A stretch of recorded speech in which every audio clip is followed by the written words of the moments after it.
একটি কূটনৈতিক ফ্লাইট, কিন্তু তার কিছু আসনে কোনো যাত্রী নেই। পরিবর্তে সেখানে রাখা আছে শিশুদের ব্যবহৃত স্কুল ব্যাগ, পানির বোতল আর অমলিন হাসিমুখের কিছু ছবি। পাকিস্তানের ইসলামাবাদে যখন বিশ্ব রাজনীতির দুই চিরপ্রতিদ্বন্দ্বী যুক্তরাষ্ট্র ও ইরান শান্তি আলোচনায় বসতে যাচ্ছে, তখন তেহরান বিশ্বকে দিল এক স্তব্ধ করে দেওয়া বার্তা। শনিবার ১১ এপ্রিল, ২ সপ্তাহের যুদ্ধবিরতির সিদ্ধান্তের পর পাকিস্তানের ইসলামাবাদে বহুল প্রতীক্ষিত বৈঠকে অংশ নিতে পৌঁছায় ইরানি প্রতিনিধি দল। তবে তাদের বহনকারী মিনাব 168 নামের উড়োজাহাজটি প্রথাগত সব প্রোটোকল ভেঙে আলোচনায় নিয়ে এসেছে এক মানবিক আবেদন। উড়োজাহাজের ভেতরের স্থিরচিত্র ও ভিডিওতে দেখা যায় ইরানের পার্লামেন্ট স্পিকার মোহাম্মদ গালিবাফ উড়োজাহাজে সারিবদ্ধভাবে সাজানো খালি আসনগুলোর দিকে তাকিয়ে আছেন।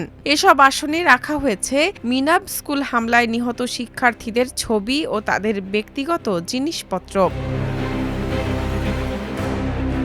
স্কুলটিতে নিহত ১৬৮ জনের মধ্যে বেশিরভাগই ছিল কোমলমতি শিশু। তাদের স্মৃতির প্রতি শ্রদ্ধা জানাতেই এই বিশেষ ফ্লাইটের নামকরণ করা হয়েছে মিনাব 168। ফ্লাইটের একেবারে প্রথম সারিতে থাকা ওই স্মৃতিচিহ্নগুলোর একটি ছবি সামাজিক যোগাযোগ মাধ্যমে শেয়ার করে গালিবাফ লিখেছেন, ফ্লাইট মিনাব 168-এ আমার সঙ্গীরা। বিশ্লেষকেরা বলছেন, আন্তর্জাতিক রাজনীতিতে এই ঘটনাকে মেমোরিয়াল ডিপ্লোমেসি বা স্মৃতি কূটনীতি হিসেবে দেখা হচ্ছে, যেখানে রাজনৈতিক দর কষাকষির আগে যুদ্ধের মানবিক মূল্যকে সামনে আনা হয়েছে।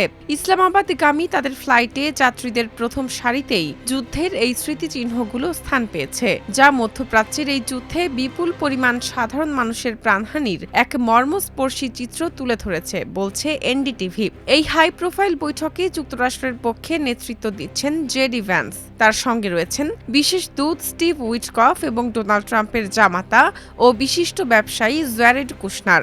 অন্যদিকে ইরানের প্রতিনিধি দলে স্পিকার গালিবাফের পাশাপাশি রয়েছেন পররাষ্ট্রমন্ত্রী আব্বাস আরাকচি।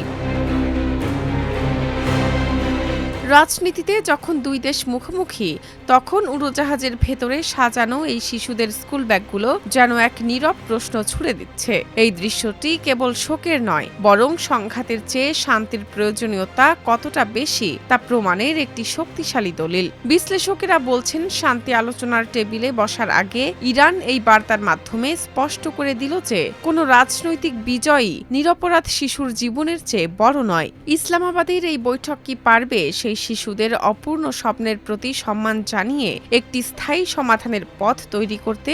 এখন সেদিকেই তাকিয়ে আছে বিশ্ব।